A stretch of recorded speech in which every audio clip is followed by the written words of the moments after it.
Hello students, मैं हूं श्वेता। स्वागत करती हूं एक बार फिर से आप सभी का मेरे इस चैनल SWT BCom क्लासेस में। आज की इस वीडियो में मैं आपसे fundamentals of entrepreneurship and project planning, जो कि सब्जेक्ट है BCom 6 सेमेस्टर का, उसके बारे में आज डिस्कस करूंगी, जिसमें मैंने इसके यूनिट फर्स्ट के कुछ MCQs इस वीडियो में शेयर किए हुए हैं, जो कि एग्ज़ाम पॉइंट ऑफ व्यू से आपके लिए हेल्पफुल हैं। So please watch this video friends and please do subscribe and share with your friends। आइए अब अपनी वीडियो को स्टार्ट करते हैं। आज का पहला क्वेश्चन है, an individual who initiate create and manage a new business is called, यानी कि कोई भी नए बिजनेस को मैनेज करने का काम, क्रिएट करने का काम, इनिशिएट करने का काम अगर कोई इंडिविजुअल करता है तो उसको हम किस नाम से जानते हैं? पहला ऑप्शन है अ लीडर, नेक्स्ट ऑप्शन है अ मैनेजर, थर्ड ऑप्शन है प्रोफेशनल एंड लास्ट ऑप्शन है एन एंटरप्रेन्योर। इसका आंसर ऑप्शन डी सही है, यानी कि उसको हम एंटरप्रेन्योर के नाम से जानते हैं। एंटरप्रेन्योर को हिंदी में उद्यमी कहते हैं। यह वह पर्सन होता है जो अपना खुद का उद्योग स्थापित करता है, जोखिम उठाता है और उसमें से प्रॉफिट लेता है। अब आइए एंटरप्रेन्योर के बारे में डिटेल में जानते हैं। An entrepreneur is an individual who creates a new business, most of the risk and enjoying most of the rewards। मतलब एंटरप्रेन्योर वह पर्सन होता है, वह व्यक्ति होता है जो कि नया बिजनेस क्रिएट करता है, यानी कि जो खुद का उद्योग स्थापित करता है, जोखिम उठाता है, यानी कि बहुत सारे रिस्क भी बियर करता है और रिवॉर्ड भी इंजॉय करता है, यानी कि उसमें से प्रॉफिट भी लेता है। नेक्स्ट है the process of setting up of a business is known as entrepreneurship, यानी कि वह प्रक्रिया जो कि किसी भी बिजनेस को सेटअप करने में काम आए उसको हम एंटरप्रेन्योरशिप कहते हैं। एंटरप्रेन्योरशिप का हिंदी अर्थ उद्यमिता होता है। दोस्तों, एंटरप्रेन्योर जो होता है उसको कभी कभी हम इनोवेटर के रूप में भी देखते हैं, एक source of new idea, goods और services and business and procedure, यानी कि एंटरप्रेन्योर जो है इनोवेटिव होता है, वो नए नए बिजनेस में आइडियाज़ ले आता है।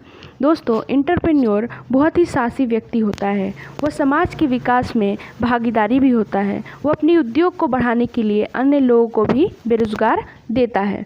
आइए चलते हैं नेक्स्ट क्वेश्चन पे। Someone who improves an existing business can be called, यानी कि वो जो इम्प्रूव करता है एग्जिस्टिंग बिजनेस को, उसको हम कहते हैं। फर्स्ट ऑप्शन है एन एंटरप्रेन्योर, नेक्स्ट ऑप्शन है अ प्रोफेशनल, थर्ड ऑप्शन है अ कोवर्कर एंड लास्ट ऑप्शन है अ चेंजलिंग। इसका आंसर ऑप्शन ए सही है, यानी कि एंटरप्रेन्योर वो होता है जो कि एग्जिस्टिंग बिजनेस को इम्प्रूव करने का काम करता है। अब आइए इसके बारे में डिटेल में जानते हैं। उससे पहले फ्रेंड्स, मैं आपको ये बताना चाहूँगी कि एंटरप्रेन्योर और एंटरप्रेन्योर में क्या डिफरेंस होता है। आइए इसके बारे में अब जान लेते हैं। यहाँ पर डिफरेंस दे रखा है एंटरप्रेन्योर और एंटरप्रेन्योर के बीच। आइए देख लेते हैं कि क्या है। सबसे पहला है जो बेसिस, यानी कि डिपेंडेंसी के बेसिस पे इन दोनों के बीच का जो डिफरेंस है वो है इंटरप्रेन्योर, यानी कि इंटरप्रेन्योर की बात की जाए सबसे पहले तो he is independent in his operation, वो इंडिपेंडेंट होता है। ही इज़ फुली इंडिपेंडेंट, यानी कि फुली इंडिपेंडेंट होता है, ये किसी पर डिपेंड नहीं होता है। He does not work for the others and his own boss, ये दूसरों के लिए काम नहीं करते हैं और ये अपने खुद के बॉस होते हैं। अब एंटरप्रेन्योर की बात की जाए, but N entrepreneur is dependent on the entrepreneur, यानी कि एंटरप्रेन्योर जो होता है वो एंटरप्रेन्योर पे डिपेंड होता है, यानी कि उस पर रिलाई करता है। द ओनर, यानी कि जो ओनर होता है उस पर डिपेंड होता है। ही डिपेंड्स ऑन कॉर्पोरेट ओनर, ये कॉर्पोरेट ओनर पे डिपेंड होते हैं। He works for corporation under defined rules and regulation, ये कॉर्पोरेशन के लिए, यानी कि कॉर्पोरेशन के लिए काम करते हैं, जो भी इनके लिए रूल्स एंड रेगुलेशन बनाए गए हैं उनके तहत।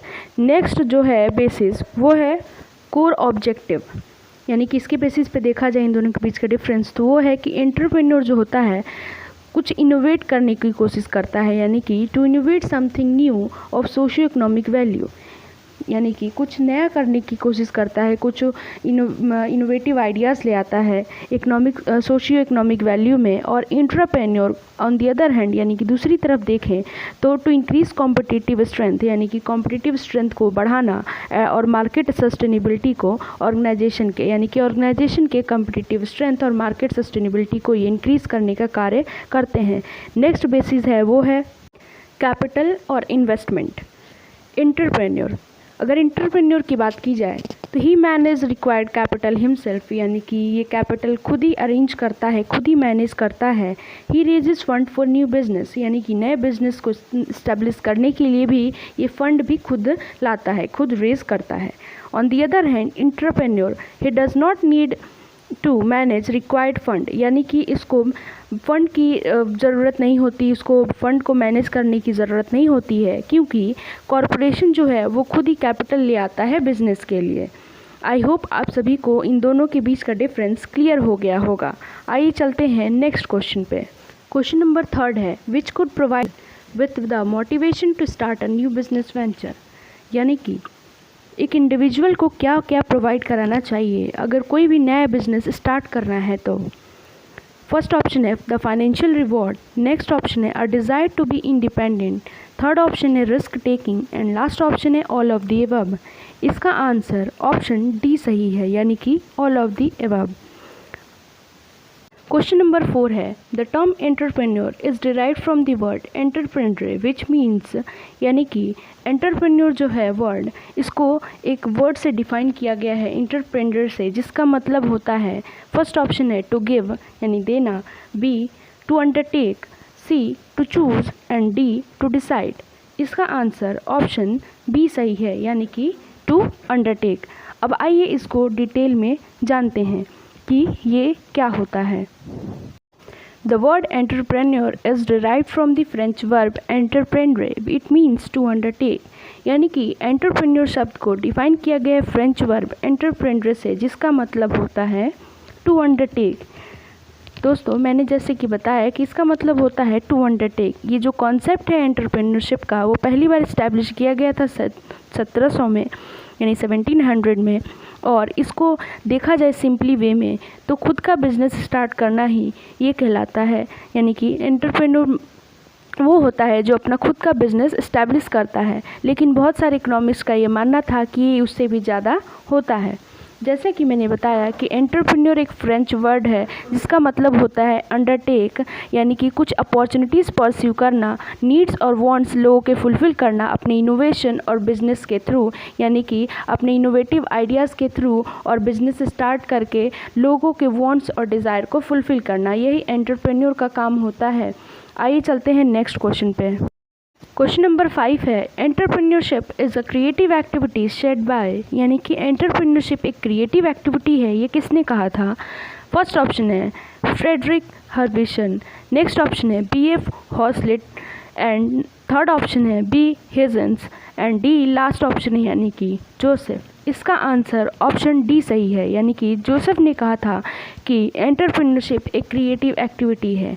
अब आइए इसको डिटेल में जान लेते हैं, यानी कि अगर कैरेक्टरिस्टिक्स जान लिया जाए एंटरप्रेन्योरशिप की, यानी कि एंटरप्रेन्योरशिप की विशेषता पता हो जाए तो ये सब भी क्लियर हो जाएगा। तो आइए कैरेक्टरिस्टिक्स के बारे में बात कर लेते हैं। यहाँ पर कुछ एंटरप्रेन्योरशिप की विशेषताओं के बारे में दिया रखा है, आप देख सकते हैं। सबसे पहला दे रखा है प्रोसेस, दूसरा एंटरप्रेन्योर, तीसरा इनोवेशन, चौथा क्रिएशन, पांचवा क्रिएटिंग वैल्यू, नेक्स्ट प्रॉफिट और non profit and next growth and last uniqueness. अब आइए इनके बारे में डिटेल में जानते हैं, यानी कि एंटरप्रेन्योरशिप की विशेषताओं के बारे में डिटेल में जान लेते हैं कि क्या है एंटरप्रेन्योरशिप की विशेषता। पहला है एबिलिटी टू टेक रिस्क, यानी कि एंटरप्रेन्योरशिप में रिस्क लेने की क्षमता होती है। यानी कि कोई भी एंटरप्रेन्योर हो, जब किसी नए आइडिया पर वर्क करना स्टार्ट करता है तो उसके सक्सेसफुल होने के चांस इस बात पर डिपेंड करता है कि लोग उसके द्वारा दिए गए कोई भी प्रोडक्ट या सर्विस हो उसे पसंद करेंगे या नहीं। क्योंकि हो सकता है कि कुछ लोगों को पसंद आए, कुछ लोगों को नहीं। लेकिन दोस्तों, न्यू आइडियाज़ को लेकर कोई भी एंटरप्रेन्योर हो पहले से श्योर नहीं हो सकता, क्योंकि रिस्क बहुत बढ़ जाता है। क्योंकि लोगों को पसंद आने ना आने इसकी श्योरिटी नहीं होती कि जो भी प्रोडक्ट और सर्विस उसने ऑफ़र किया हुआ है वो लोगों के द्वारा पसंद किया जाएगा या नहीं। इसलिए रिस्क बहुत ही ज़्यादा बढ़ जाता है। साथ ही एंटरप्रेन्योरशिप में कदम कदम पर नई चैलेंजेस को सामना करना होता है, यानी कि इनको हर कदम पर एक नई चुनौतियों का सामना करना पड़ता है। नेक्स्ट है इनोवेशन एबिलिटी, यानी कि नवाचार की योग्यता। ये दूसरा कैरेक्टरिस्टिक्स है एंटरप्रेन्योरशिप की। ये है कि किसी भी प्रोडक्ट या फिर किसी भी सर्विस में कुछ नया करके उसे और अच्छा ईजी और यूज़फुल बनाना ही नवाचार कहलाता है, यानी कि इनोवेशन कहलाता है। यदि किसी व्यक्ति के अंदर ऐसी योग्यता हो जिसमें वह किसी भी प्रोडक्ट को या फिर किसी भी सर्विसेज में मौजूद किसी भी काम को खोज सके और उसे उसकी कमी को सही कर सके, उसमें जो भी कमियां हैं उसको सही कर सके, उसको एक नए रूप में ला सके और यानी कि उसे नई टेक्नोलॉजी के साथ साथ अपग्रेड भी कर सके, ऐसा व्यक्ति एंटरप्रेन्योर बनने की योग्यता रखता है। आई होप आप सभी को समझ में आया होगा। नेक्स्ट है एबिलिटी ऑफ फ्यूचर विज़न, यानी कि भविष्य की दृष्टि की योग्यता, यानी कि ये भी एक विशेषता है एंटरप्रेन्योरशिप की। यानी कि इसका मतलब ये हुआ दोस्तों कि किसी भी एंटरप्रेन्योर की एक बहुत बड़ी योग्यता होती है, वो है फ्यूचर विजन। यानी कि किसी भी एंटरप्रेन्योर की एक बहुत बड़ी योग्यता फ्यूचर विजन का होना ज़रूरी है, यानी कि ये भी बहुत ही ज़्यादा मैटर करता है। बहुत से लोग किसी ऐसे प्रोजेक्ट पर कार्य करते हैं, यानी कि काम करते हैं, जिससे बनने वाले प्रोडक्ट या फिर जिसमें दी जाने वाली सर्विसेज की निकट फ्यूचर में लोगों की ज़रूरत होने वाली होती है। ऐसा करना कोई जादू का काम नहीं है, बल्कि कोई भी पर्सन प्रेजेंट का एनालिसिस करे तो, यानी कि कोई भी व्यक्ति अगर प्रेजेंट का एनालाइज करके उस प्रोडक्ट का पता लगा सकता है और उस पर काम करके एक सक्सेसफुल एंटरप्रेन्योर बन सकता है। नेक्स्ट है लीडरशिप एबिलिटी, यानी कि लीडर बनने की योग्यता। ये भी एक इम्पॉर्टेंट कैरेक्टरिस्टिक्स है एंटरप्रेन्योरशिप का। आइए इसके बारे में जानते हैं। यानी कि कोई भी एंटरप्रेन्योर अपने लीडरशिप की योग्यता की वजह से ही एक अच्छी और रिजल्ट देने वाली टीम तैयार कर सकता है। यानी कि अगर किसी भी एंटरप्रेन्योर में लीडरशिप की एबिलिटी है तो वो एक बहुत ही अच्छी टीम को तैयार कर सकता है। लीडरशिप एबिलिटी कुछ लोगों में जन्म से ही होती है स्टूडेंट्स, लेकिन अगर किसी में भी नहीं भी होती है तो उसे डेवलप भी किया जा सकता है। नेक्स्ट है एबिलिटी ऑफ क्विकली रिकवर, यानी कि जल्दी से रिकवर होने की योग्यता।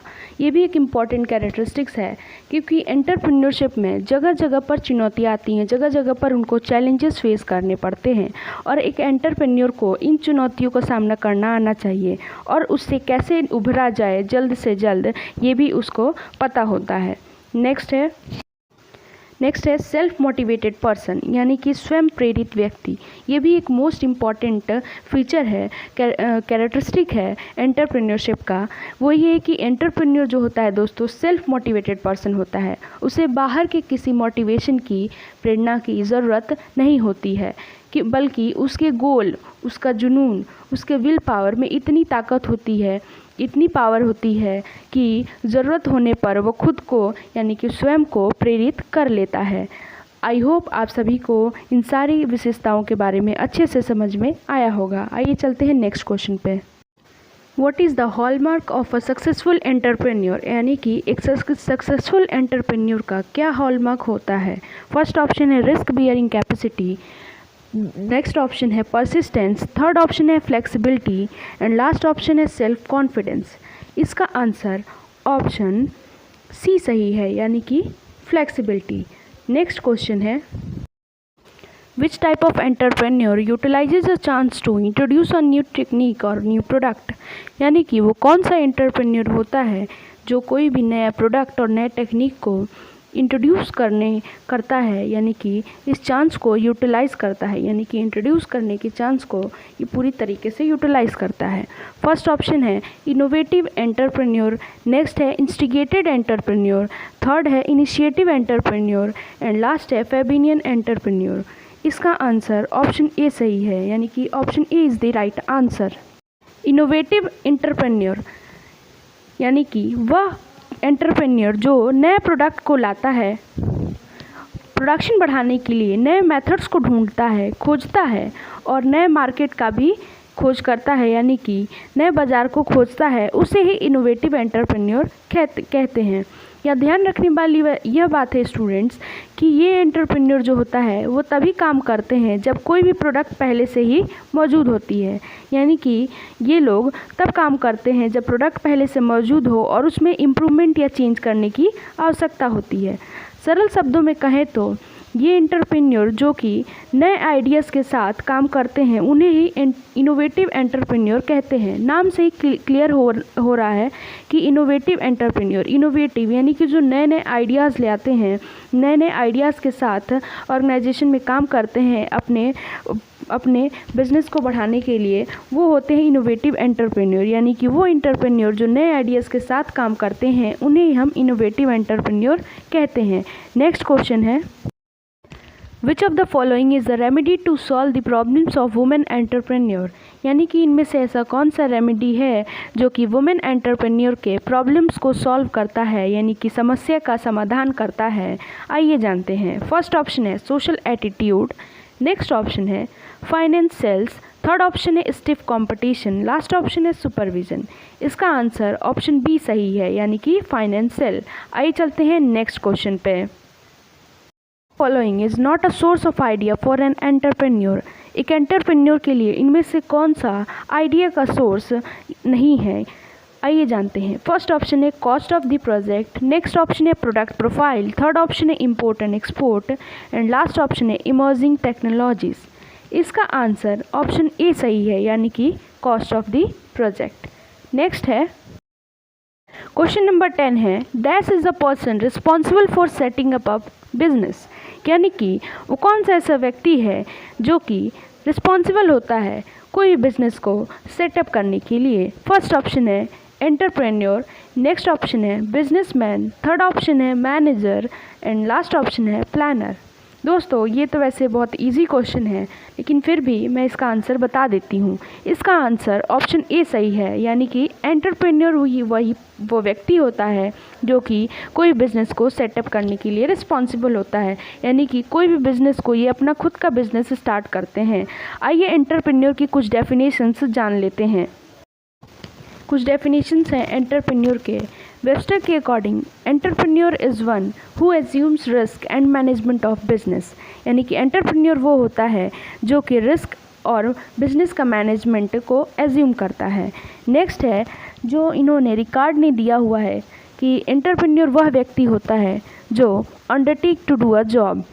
नेक्स्ट है एडम स्मिथ के अकॉर्डिंग एंटरप्रेन्योर वह व्यक्ति होता है जो कि डिमांड को सप्लाई में ट्रांसफॉर्म करने का कार्य करता है। यानी कि एजेंट की तरीके परफॉर्म करता है, एक्ट करता है इन transforming demand into supply. Third है जीन बेब्स्टी ने कहा है कि एंटरप्रेन्योर वह व्यक्ति होता है जो कि शिफ्ट करता है रिसोर्सेज को area of low productivity to high productivity. Next है जॉन ने कहा कि an entrepreneur is a prime mover in the private enterprise. एक प्राइवेट एंटरप्राइज में ये एक प्राइम मूवर होता है। आई होप आप सभी को समझ में आया होगा। क्वेश्चन नंबर 11 है which of the following is shows the process of creating something new. यानी कि इनमें से कौन सा ऐसा वर्ड है, कौन सा ऐसा शब्द है जो कि ये बताता है कि किसी भी चीज़ को, यानी कि वो प्रोसेस, वो प्रक्रिया जो कि एक नया चीज़ दिखाती है, यानी कि क्रिएट करती है कुछ नया। पहला ऑप्शन है बिजनेस मॉडल, नेक्स्ट ऑप्शन है मॉडलिंग, थर्ड ऑप्शन है इनोवेशन एंड लास्ट ऑप्शन है क्रिएटिव फ्लेक्सिबिलिटी। इसका आंसर ऑप्शन सी सही है, यानी कि इनोवेशन। मैंने पहले ही बताया कि इनोवेशन का मतलब कि नवीनता, यानी कि जो कि एक नई यानी न्यू आइडियाज़ को लेकर के आता है, वो प्रोसेस जो कि कुछ नया क्रिएट करता है। नेक्स्ट क्वेश्चन है which of the following is alternatively called corporate venturing. यानी कि इनमें से कौन सा है जो कि जिसे हम कॉर्पोरेट वेंचरिंग कहते हैं। फर्स्ट ऑप्शन है एंटरप्रेन्योरशिप, नेक्स्ट है एंटरप्रेन्योरशिप एंड थर्ड है act of starting a new venture and last है नन, यानी कि इनमें से कोई नहीं।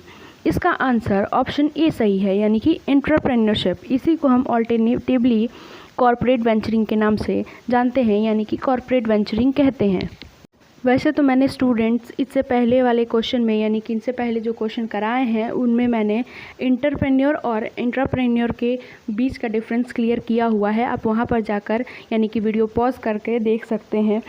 फिर भी मैं एक बार इसको रिपीट करा देती हूँ। एंटरप्रेन्योर जो होता है यानी कि देखिए यहाँ पे फर्स्ट पॉइंट जो है, इंटर्स into a venture with capital funding and resources from parent company, यानी कि वेंचर में एंटर करते हैं कैपिटल फंडिंग के साथ, रिसोर्सेज भी पेरेंट कंपनी की यानी कि एम्प्लॉयर की होती है, और इसमें लेस रिस्क होता है, यानी कि रिस्क बहुत कम होता है। नेक्स्ट है ओनली मैनेज द बिजनेस, यानी कि सिर्फ बिजनेस को मैनेज करने का काम करते हैं, इनकी कोई ओनरशिप नहीं होती इसमें।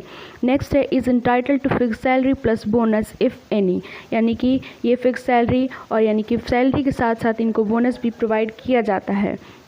आई होप क्लियर हो गया होगा। नेक्स्ट क्वेश्चन है, क्वेश्चन नंबर 13 है, the word entrepreneur is derived from the French word which is called, यानी कि एंटरप्रेन्योर शब्द डिराइव किया गया था फ्रेंच वर्ड से जिसको हम कहते हैं, फर्स्ट ऑप्शन है एंटरप्रेन्टर, नेक्स्ट ऑप्शन है एंटरप्रेन्योर, थर्ड ऑप्शन है एंटरप्रेन्टर एंड लास्ट ऑप्शन है एंटरप्रेन्योर, यानी कि इसका आंसर ऑप्शन बी सही है, यानी कि एंटरप्रेन्योर। मैंने इसका पहले भी आंसर बता दिया है कि वैसे तो बहुत इजी क्वेश्चन है दोस्तों, आप सबको पता होगा, लेकिन फिर भी मैंने इसमें रिपीट करा दिया है ताकि याद रहे सबको।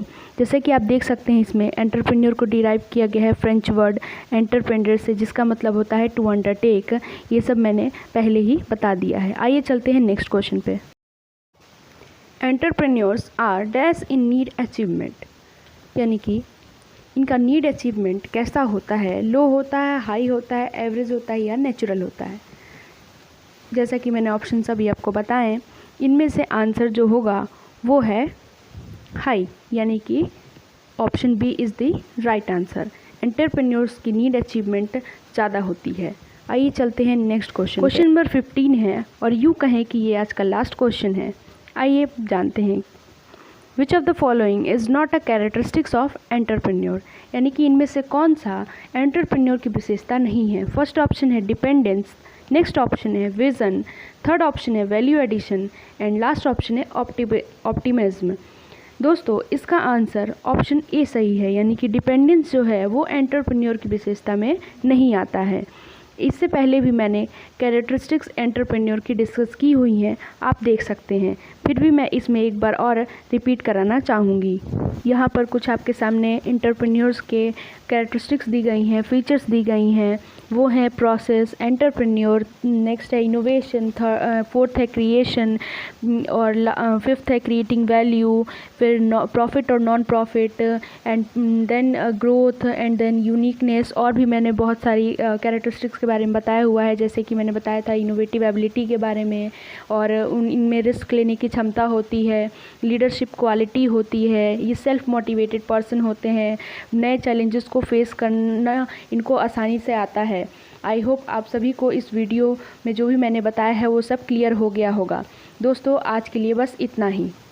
स्टूडेंट्स अगर आपको हमारा ये वीडियो अच्छा लगा है, वो हेल्पफुल लगा हो, तो please like share and subscribe करना ना भूलिएगा। और इस वीडियो से रिलेटेड कोई भी इशू है तो आप मेरे कमेंट सेक्शन में कमेंट करके बता सकते हैं। वैसे तो मैंने आज एंटरप्रेन्योर से रिलेटेड कुछ बता दिया है, फिर भी कुछ रह गया होगा तो मैं नेक्स्ट वीडियो में आपसे शेयर करूँगी। नेक्स्ट वीडियो जो हमारा होगा वो इसी सब्जेक्ट का नेक्स्ट पार्ट यानी कि नेक्स्ट